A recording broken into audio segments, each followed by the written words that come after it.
I thought I was good with money until I tracked every penny I spent in the last 6 months. Spoiler, I wasn't. I found leaks in my spending I didn't even know existed.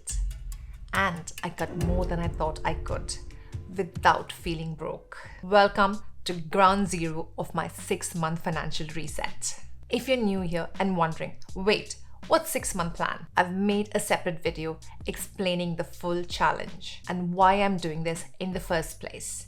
I've linked it above and in the descriptions below. Month 1, I'm getting real about my income, my spending, and finally building a budget that works. I'm calling this my financial reality check month. In this video, I'll show you how I track my money without losing my mind, what I cut, and how I built a simple, reliable, flexible budget. By the end, I'll show you exactly what changed after just 30 days. And if you're watching this thinking, I could never stick with it for 30 days, don't worry. I couldn't either at first, but I found 2 things that made it possible. I'll share those with you at the end of this video. Before we jump in, I would like to mention a few things. Number 1, I'm a freelancer who is on a shaky ground at the moment, and my income changes month to month. That makes it unpredictable. And budgeting at this time is very much needed. I needed a system that could flex with me, not break under pressure. Also, I live with my partner and we share our expenses.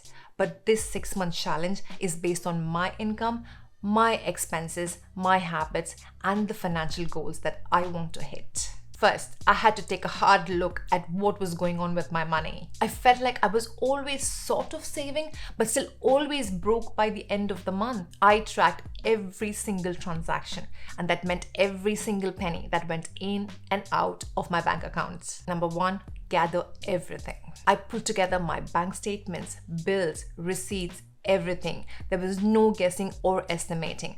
If I wasn't 100% sure, it wasn't going in. For that, I had to look at everything black and white. I came to realize a successful budget depends on knowing your real numbers, not what you think you spend. Number 2, be ruthlessly accurate.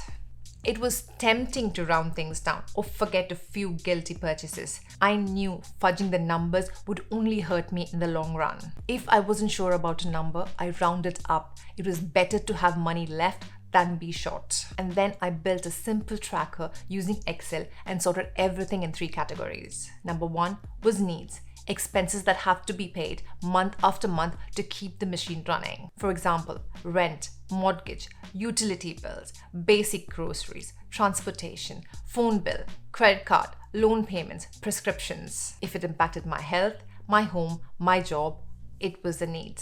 Number 2, wants. Nice to have, but not an essential.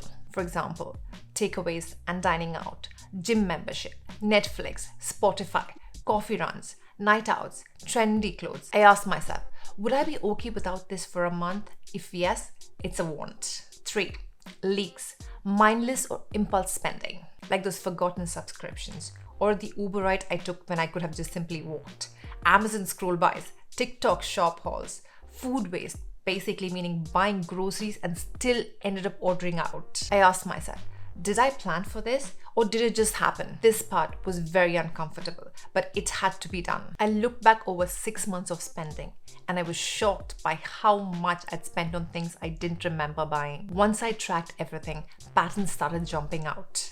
And I asked myself, what can I cut right now without losing my mind? 4 subscriptions I barely used or needed. An out of control food budget, including random takeaway nights. Scroll triggered impulse buying out of late night boredom. Now, with real numbers in hand, I built a plan. Not a perfect one, but a real one. I used the 50-30-20 budgeting rule as a base. 50% for needs, your fixed monthly expenses.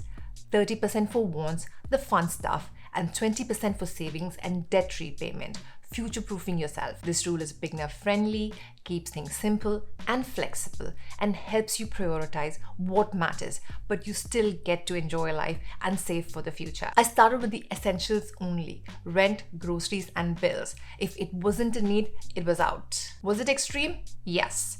But this is a 6-month overall challenge, and I'm calling it extreme commitment. You don't have to do it my way. Set your own pace. Make it work for you. The goal here is control. My fixed expenses are very high, so I couldn't match the 50, 30, 20 proportions just yet. And that was frustrating. But this structure gives me something to work toward. Even if the numbers don't fit today, I've built the framework now, and I will revisit and rebalance it when my income grows. And that's exactly what we're going to focus in month 2. What actually changed after 30 days? I saved £110 monthly just by cutting subscriptions I didn't need or use. I brought my overall spending down by 30%. Ate better, spent less, and actually enjoyed the process. I realized less doesn't mean boring, it means focused. And for the first time in months, I wasn't scrambling for cash by the 25th. And that alone was a huge win for me. It came down to 2 small habits that I changed that made a big difference. Number 1, I went old school. I switched to cash. No phone, no card, everywhere I could. Handing over physical money hurts more and made spending feel real. This alone helped me break a lot of autopilot habits. Number 2, before every spend, I started asking myself, do I need it? Do I really need it? If it wasn't hard yes, I passed. These 2 alone shifted my mindset and changed how I spent entirely. If you're feeling stuck or overwhelmed, I would highly encourage you to track every penny you spend for 30 days or even just 7. Identify your leaks and plug them. Set up a basic budget. Use paper, Excel, Notion, or on your notes app. Even a week of tracking can show you exactly where your money is going and give you something to work with. This whole month was about building awareness. I also realized budgeting is the start, but not the solution. Cutting expenses gave me control, yes, but increasing income, that's what I needed. So next month, we're talking side hustles and how I plan to increase my income from 0. I'm testing 3 different income streams and sharing the results with you. Thank you for coming along this journey with me. Drop a comment and let me know what's one expense you're cutting this month. Hit subscribe so you don't miss part 2. It's just starting to heat up. And remember, you got this.